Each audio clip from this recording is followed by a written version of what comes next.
예, 1926년, 지금으로부터 100년 전이죠. 그때는 이제 비행기가, 그 하늘을 날기는 날지만, 뭐, 이렇게 날개라든가, 또 바퀴라든가 이런 것이, 구성품이 그렇게 오늘날처럼 단단하지가 않았습니다. 당시에 이제 뉴욕 항공을 날던 비행기가 바퀴 하나가 떨어졌습니다. 오늘날처럼 이제 볼트 너트를 꽉 조일 때 그 안에다가 이제 이렇게 스프링 와샤를 넣거든요. 그러면 이게 장력이 강해져서 이게 풀리지가 않는데 그 당시에는 그런 기술이 발달되어져 있지 않았습니다. 바퀴가 하나 떨어진 비행기가 어떡하겠어요? 바퀴가 요즘처럼 이렇게 비행기 안에다 감추는 게 아니고 밖에 이렇게 바퀴가 달려 있는데 바퀴가 하나 없으니까 이제 결국은 추락해서 죽게 되는 겁니다. 아니면 이제 뭐 물 위에 떨어지더라도 거의 뭐 큰 부상을 입게 되죠. 그럴 때 이제 한 비행기가 비행을 하면서 바퀴가 하나 떨어졌습니다.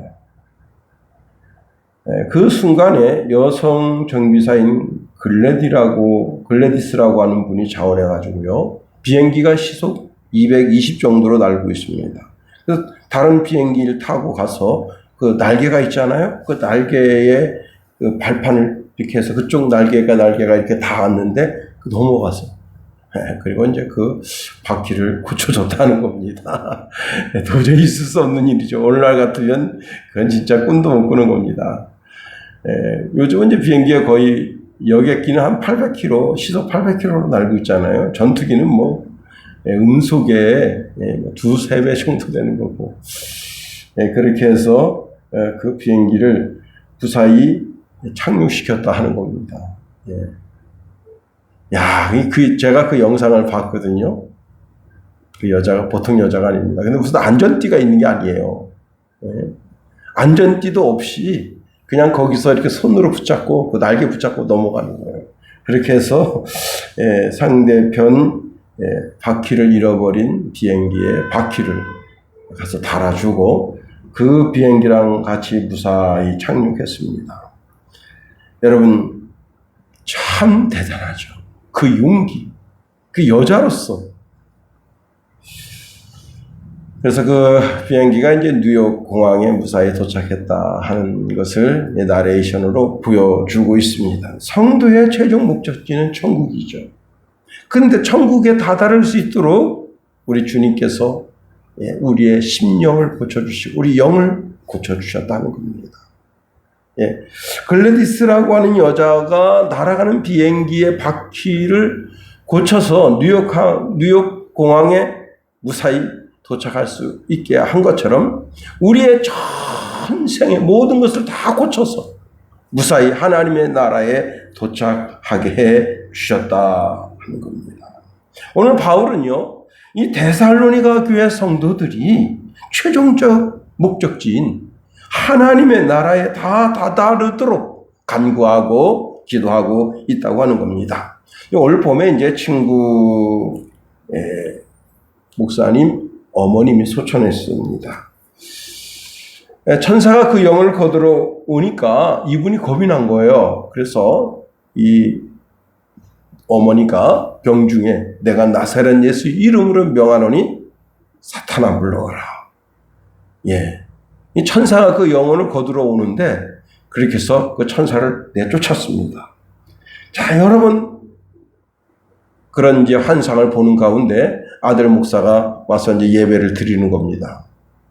그런데 이제 예배가 끝난 다음에 그 어머니가 내가 말이야 요즘 희한한 꿈을 꾸는데 흰옷 입은 그 마귀가 천사를 이제 마귀라고 보는 거예요. 흰옷 입은 마귀가 이 아파트 이걸 뚫고 들어와서 나를 가까이 오는 내가 나사렛 예수 이름으로 명하노니 물러갔다. 그래서 이 목사님이 딱 이제 캐치한 겁니다. 그래서 그 어머니 다음에 그 새 천사가 오거들랑 내 영혼을 주님께 인도하소서 하고 그렇게 간청하라 했다 하는 겁니다.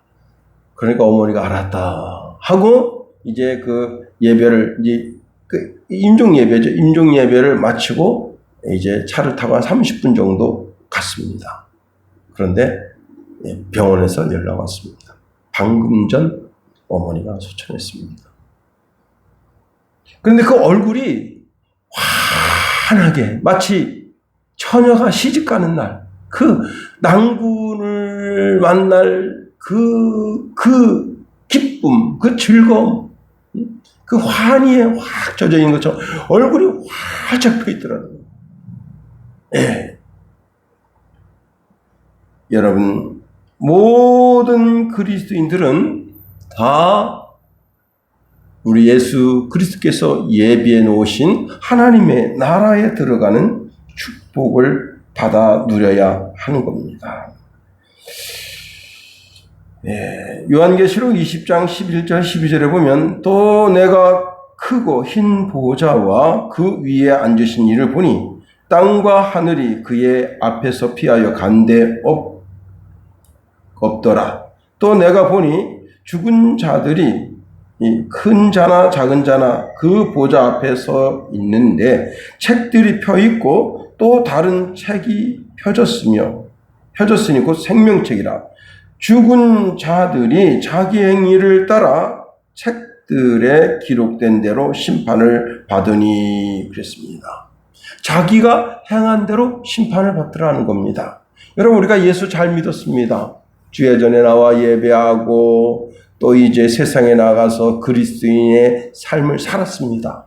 그렇게 살면 어떻게 해요? 하나님께서 그 우리 행위를 보시고 그 행위 따라 축복하시고 또 우리가 그리스도 예수를 등지고 살았습니다. 그러면 그 행위를 보시고 그 행위에 대한 심판을 하신다 하는 겁니다. 예수님께서 마태복음 16장 27절에 인자가 아버지의 영광으로 그 천사들과 함께 오리니 그때에 각 사람이 행한 대로 갚으리라 말씀합니다.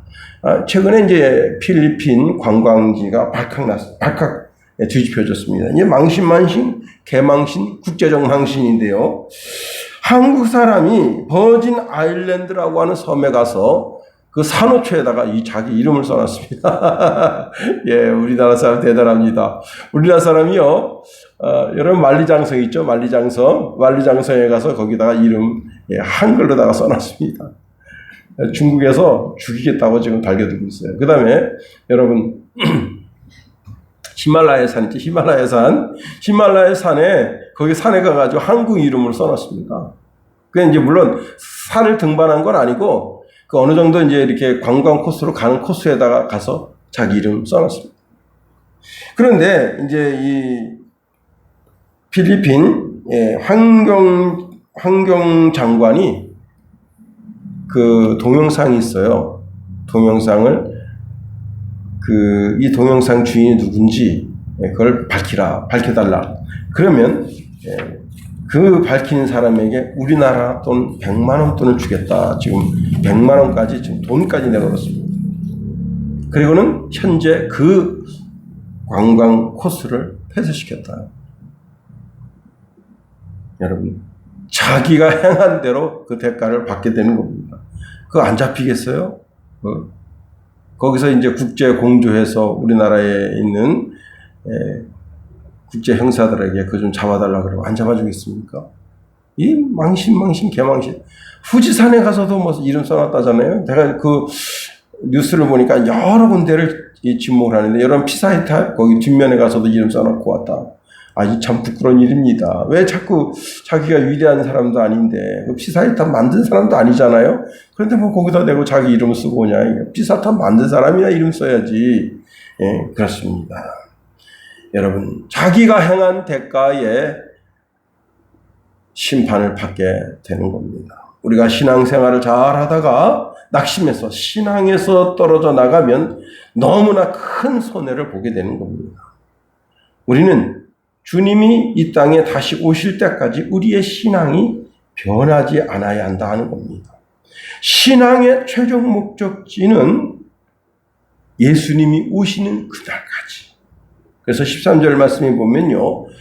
너희 마음을 굳건하게 하시고 우리 주 예수께서 그의 모든 성도와 함께 강림하실 때에 예수님께서 이 땅에 강림하실 그때까지 우리의 신앙이 변치 않아야 한다 하는 겁니다. 우리가 오늘 본문에 있는 말씀을 통해서 세 가지로 한번 살펴보기를 원합니다. 첫 번째는요. 그리스도 강림의 날에 그 앞에 서려면 굳건한 믿음을 가져야 된다는 겁니다. 13절 상반절에 너희 마음을 굳건하게 하시고 말씀하고 있습니다. 굳건하게라고 하는 단어는 강하게 하다, 굳건하다, 굳게 정하다 그런 뜻을 가지고 있습니다. 이것은 어떤 목적을 위해서 굳건하게 한다 하는 겁니다. 성도의 마음을 굳건하게 하는 것은 그 목적이 분명하다는 겁니다. 즉 그리스도 예수의 강림의 날에 주님 앞에 설 때 그때 굳건한 믿음을 가지고 있는 사람은 주님 앞에 서게 되지만 굳건한 믿음을 가지지 않고 중간에 변절하게 되면 어떻게 되는 거예요? 마치 양과 염소를 구분하는데 양무리에 들어가지 못하고 심판받는 염소무리에 들어가게 된다 하는 겁니다. 바울은 자신이 데살로니가에 갈 수 없는 형편이 되어서 아들같이 여기고 형제처럼 여기는 복음의 일꾼인 디모데를 데살로니가로 보냈습니다. 그때 그 디모데를 데살로니가에 보낸 목적도 분명합니다.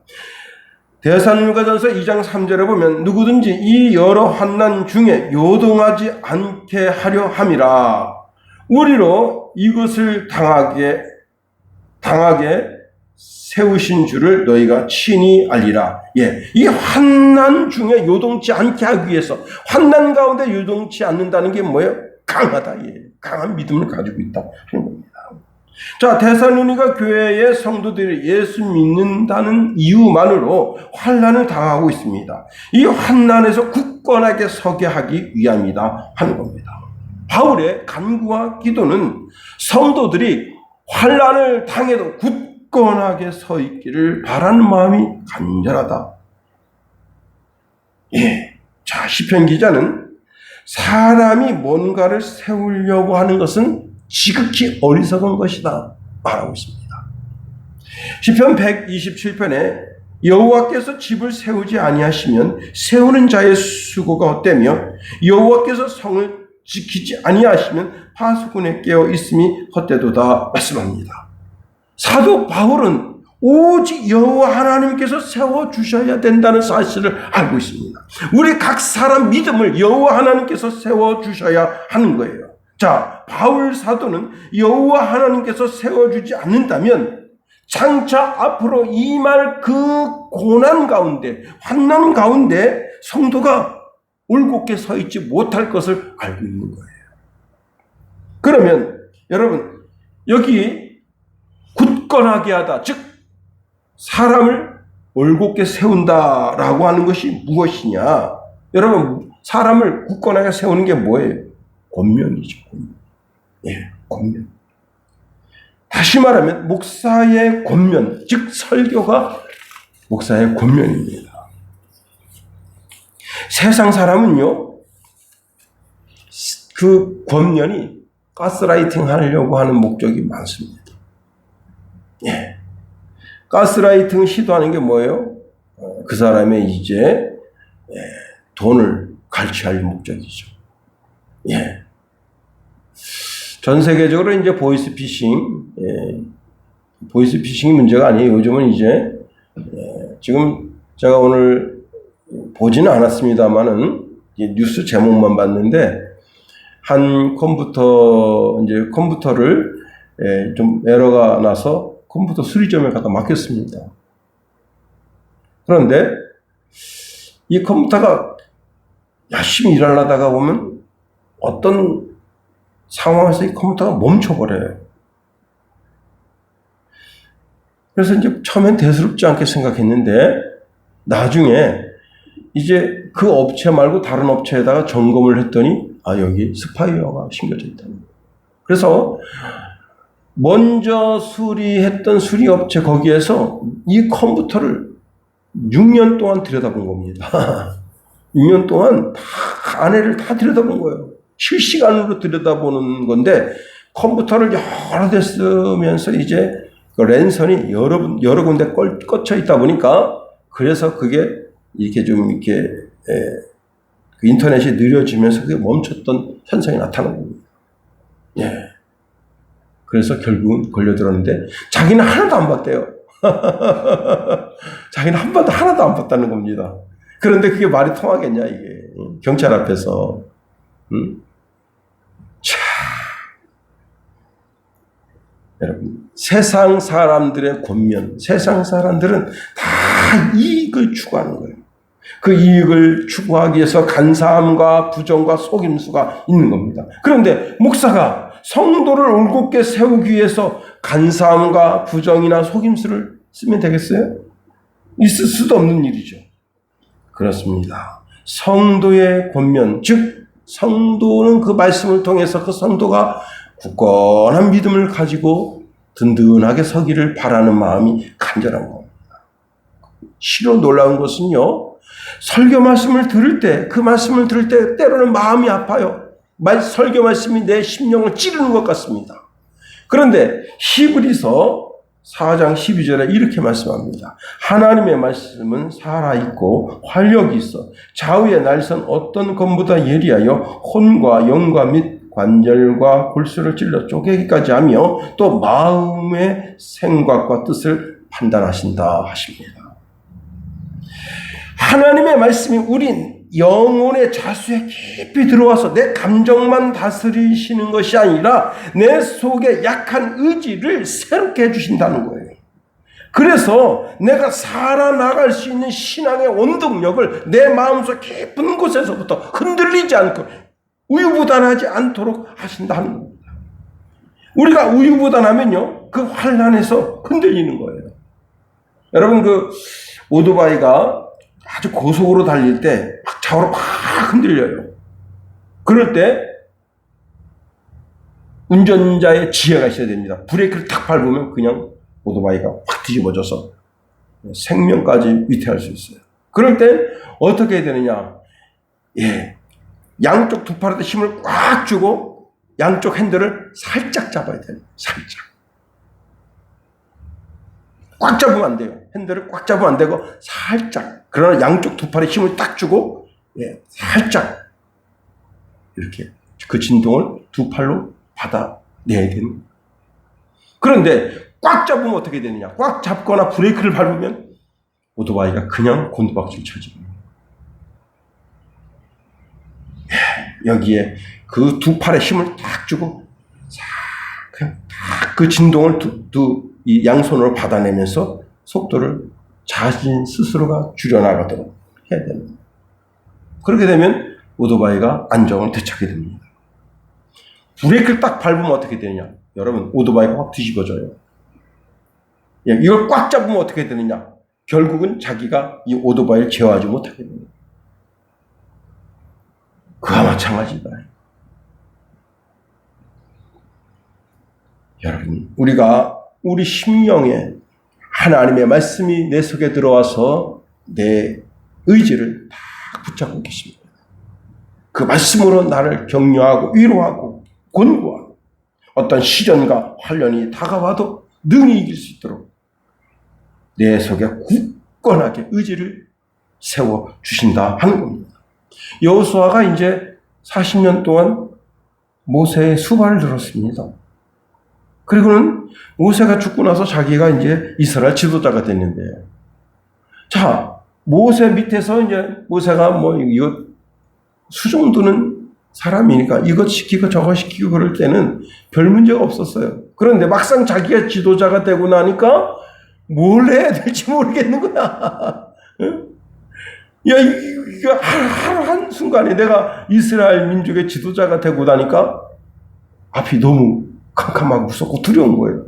그때 하나님께서 여호수아에게 이런 말씀 주십니다. 여호수아서 1장 1절에 보니까 강하고 담대하라. 강하고 담대하라. 그러시면서 이런 말씀 주시네요. 너는 내가 그들의 조상에게 맹세하여 그들에게 주리라 한 땅을 이 백성에게 차지하게 하리라. 그리고 그 다음 말씀에도 내가 너와 함께 하겠다 하는 말씀을 주십니다. 여호수아의 마음을 강하게 하고 담대하게 해서 이스라엘 민족의 지도자로서 그 지도자의 사명을 잘 감당할 수 있도록 주님이 도와주시는 거예요. 그 주님이 오늘 이 말씀을 통해서 말씀하십니다. 강하고 담대하라. 강하고 담대하라. 여러분의 마음을 강하고 담대하게 해야 되는 거예요. 하나님께서 이 세상에 있는 모든 그리스도인 한 사람 한 사람을 다 강하고 담대하게 붙들어 주신 겁니다. 자, 두 번째로 우리가 강하고 담대함으로 어떤 목적을 이루어야 되는 거예요. 그 목적이 뭐냐? 흠이 없는 성도의 삶을 이루어야 된다 하는 겁니다. 한 사람 한 사람 성도가 강하고 담대한 믿음을 가지고 신앙을 변치 않는 것은 흠이 없는 성도가 되는 목적을 가지고 있다 하는 거예요. 자, 성도가 환난을 만나서 담대함을 가지는 것은 아무것도 아니라고 생각하면 안 되는 거예요. 환난 가운데 성도가 가지고 있는 영적 최고의 목표가 바로 흠이 없게 되기를 원하는 겁니다. 이것은 그리스도에게 있어서 최고의 표준이다 하는 거예요. 바울은요, 빌립보서 3장 6절에 이런 말씀을 하고 있어요. 자기가 예수님을 만나기 전, 열심으로는 교회를 박해하고 율법에 의로는 흠이 없는 자라 했습니다. 야, 대단한 겁니다. 응? 자, 율법의 잣대로 자신을 재어보면 전혀 흠이 없다는 거예요. 율법의 기준은 아주 낮고 그 기준점이 낮다는 사실을 알아야 됩니다. 우리는 율법으로 나 자신을 비춰봐서, 다시 말하면 법에 저촉되는 일을 한 적이 없어. 그런 그리스도인은 아주 낮은 수준의 그리스도인이다 하는 거예요. 우리의 잣대는 누구냐? 하나님 아버지 자신. 다시 말하면 하나님 앞에 흠이 없도록 발견되어야 되는 거예요. 그러니 우리는 최고의 영적 기준을 가지고 있어야 하는 겁니다. 우리가 하나님 앞에서 흠이 없는 상태를 가지는 것은 단순하게 윤리적으로 또 도덕적으로 그렇게 정결하고 깨끗한 그런 수준을 말하는 것이 아닙니다. 우리가 흠이 없는 것은 바로 거룩성이에요. 거룩성. 즉 죄가 완전히 차단된 그런 상태를 유지해야 된다 하는 겁니다. 그것은 하나님이 주시는 거룩함을 닮아갈 때, 여러분, 하나님을 생각하고 하나님을 의식하면서 나아가는 삶의 자세가 내 속에 있어야 되는 거예요. 내가 이 일을 하면 하나님이 기뻐하실까? 아니지. 여러분, 도둑질하는 그리스도인인데 내가 도둑질을 한다고 생각해 보세요. 아유, 훔치면 이거 하나님 기뻐하실까? 당장 답이 나오죠. 그럼 어떻게 되겠어요? 훔치려고 하는 마음을 가지고 있었는데, 내가 이거 훔치면 안 되겠지. 그럼 어떻게 해요? 주인은 부르는 거예요. 아저씨, 왜 그러시오? 내가 이거 마음에 속 드는데, 나 주시면 안 되겠습니까? 그러면요, 때로는, 그래, 가지시오. 이렇게 쉽게 답이 나올 때가 있는 거예요. 응? 그러면, 내가 지금은 돈이 없어서 그냥 가져가지만 내가 나중에 돈을 벌면 반드시 이거에 상응하는 그런, 이제 금전적인 도움을 드리도록 하겠습니다 하고 가져가면 되는 거예요. 그리고 나중에 이제 10수년 지나서 내가 부자가 됐어. 그러면 그때 그 컵 하나 그때 가져왔는데 제가 그때 너무 감사했는데 컵 10개로 제가 퍼드리겠습니다 하면 되는 거예요. 너무 쉽죠? 응? 이걸 가져오면 어떻게 되는 거예요? 도둑질이 되는 거예요. 근데 그 주인한테 막 허락을 받고 가져오면 어떻게 되는 거예요? 이거는 응? 사람과 하나님 앞에 부끄러움이 없는 삶이 되는 거죠. 고린도후서 7장 1절에 이런 말씀 줍니다. 그런즉 사랑하는 자들아, 이 약속을 가진 우리는 하나님을 두려워하는 가운데서 거룩함을 온전히 이루어 육과 영의 온갖 더러운 것에서 자신을 깨끗하게 하자. 우리가 어떻게 거룩함을 완전히 이룰 수 있겠는가? 그것은 나 자신 전부를 그리스도에게 드리는 거예요. 여러분, 우리를 그리스도인이라 그렇게 말합니다. 그리스도인이라고 하는 것이 뭐냐면 그리스도에게 속한 사람이란 뜻입니다. 더 나아가 이 그리스도인이라고 하는 말은 나의 모든 주권을 그분에게 내어 드린다. 그분이 나의 주인 되심을 인정한다는 거예요. 그분이 나의 왕 되시고 나의 선지자가 되시고 나의 대제사장 되신다는 것을 인정한다는 거예요. 나는 그리스도인입니다라고 하는 말은 바로 그와 같다는 거예요.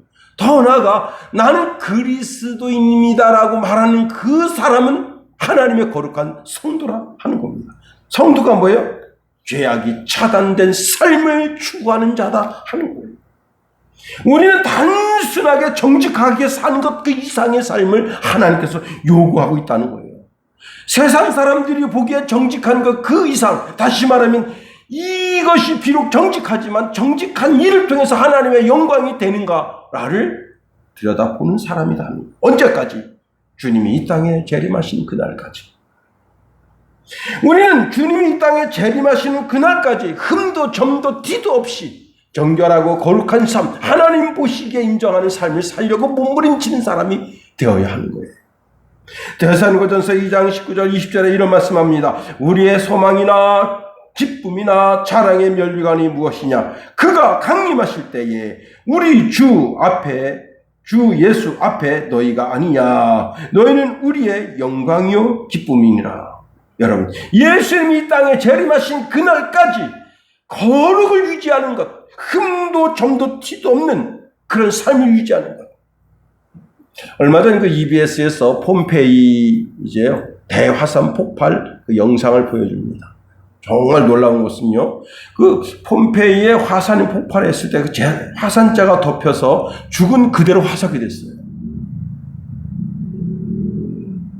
그래서 폼페이 섬에 있는 사람들이 그때 당시에 무슨 짓거리를 하다가 죽었는지 다 드러나요. 어떤 사람은 성매매 하다가 화산자가 덮여서 그대로 죽었습니다. 어떤 사람은 도둑질 하다가, 어떤 사람은 주인의 명령을 받고 일을 하다가. 여러분, 자, 주님이 지금 강림하셨습니다.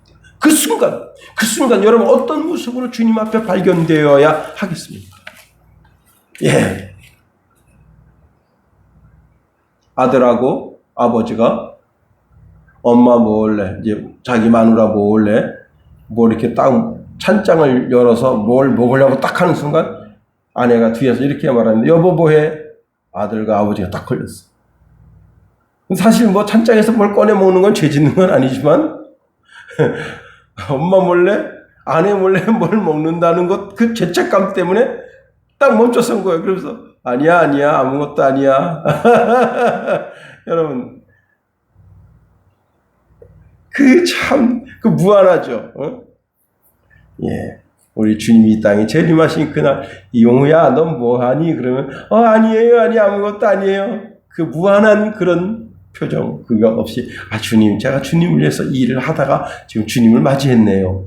이런 성도가 되어야 한다 하는 겁니다. 더 나아가, 우리의 재림은 끊임없이 그 주님의 재림의 날까지 우리는 끊임없이 거룩하기를 힘써야 한다 하는 겁니다. 13절 하반절에 이렇게 말씀하고 있습니다. 우리 주 예수께서 그의 모든 성도와 함께 강림하실 때에 하나님 우리 아버지 앞에서 거룩함에 흠이 없게 하시기를 원하노라. 거룩함에 흠이 없어야 된다는 거예요. 옛날에 옥에도 티가 있어요. 예. 그래서 그 옥을 어떻게 하죠? 기계로 기가 막히게 갈아서 그 옥의 티를 없애는 거예요. 이 땅에 예수님께서 재림하실 때, 그때 이미 천국에 가 있는 성도들이 주님과 함께 같이 이 땅에 강림하셔요. 그분들은 더 이상 거룩해지려고 노력할 필요가 없는 사람들이야. 그러나 이 땅에 있는 모든 그리스도인들은 계속해서 자기를 거룩에 심어야 되는 거예요. 옥에 티가 있는데 그 티를 지우려고 몸부림쳐야 되는 거예요. 여러분, 그 우스갯소리로 어떤 분이 4.5하고 5하고 싸우는데 늘 5가 이긴다는 거예요. 5가. 5가 그 0.5 높은 것 때문에 4.5를 늘 종처럼 부려먹는 거예요. 근데 어느 날 4.5가 의기양양하게 온 거예요. 그냥 목에다 힘을 주고 막 그냥 그래서 5가 야! 4.5! 그러니까 4.5가 탁 보더니 왜 그래? 야! 너 내 말 들어야지. 그랬더니 무슨 소리야? 까불지 마! 그래서 왜? 그랬더니 나 점 띄었어. 45가 됐다는 거예요. 여러분 점을 띄게 되면 갑자기 높아지게 되는 거예요. 가락동 시장에서 이제 경매를 하는 장면이 뉴스에 포착되는데 이제 최근에 여러분 비가 많이 왔잖아요. 비가 많이 오니까 꽃이 안 핀 거예요. 작물이 꽃을 안 피게 되니까 꽃이 안 피는 상태에서 이제 뜨거운 여름, 지금 폭염주의보가 내려져 있잖아요. 그래가지고 그냥 전국에 그 폭염주의보가 내려져 있는 상태니까 또 이게 발육이 안 좋은 거예요. 그래서 여러분 호박도 오이도 뭐 참외도 뭐든 다 작물이 지금 작황이 안 좋아서 값이 2배, 3배 막 이렇게 올라갔습니다. 그런데 그 경매사가 이제 호박을 놓고 경매를 할 때 한 상자를 딱 풀어놓고 딱 봅니다.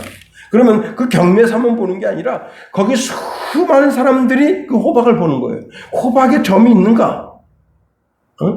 호박이 일단은 미끈하게 이쁘게 잘 빠졌는가? 그걸 봐요. 미끈하게 잘 빠졌는가? 호박이 퉁퉁한가? 날씬한가? 그 기준점이 있거든요. 너무 살쪄서 호박이 그냥 이렇게 뚱뚱해. 그런 게 호박이 맛이 없단 말이에요. 부석되고. 근데 호박이 다 그냥 이렇게 그냥 하고 쫙 뻗어 있어요. 이거 맛있겠다. 그리고요, 실제 잘라서 먹어보기도 합니다. 그러면요, 여러분 애호박이 맛 없을 것 같죠? 아니에요. 호박이 달달해요. 물론 다 먹는 건 아니에요. 당도만 이렇게 살펴봅니다. 찍 먹어보고 실제 먹어보기도 해요. 그렇게 해서 점도 흠도 티도 없고 매끈하게 잘 자란 호박은 특등. 그래서 55,000원. 그 다음에 1등은 4만원. 2등은 3만원. 3등은 2만원. 그 다음에 이제 그 외에는 그냥 5,000원. 이렇게 가격을 매기는 거예요. 여러분. 그래서 농부는요, 어떡합니까? 그 호박이 매끈한 호박이 나오도록 하기 위해서 열심히 노력하는 거예요. 농약도 치기도 하고, 비료를 치기도 하고, 너무 뜨거워서 그냥 그 작물이 너무 여름을 견디지 못하면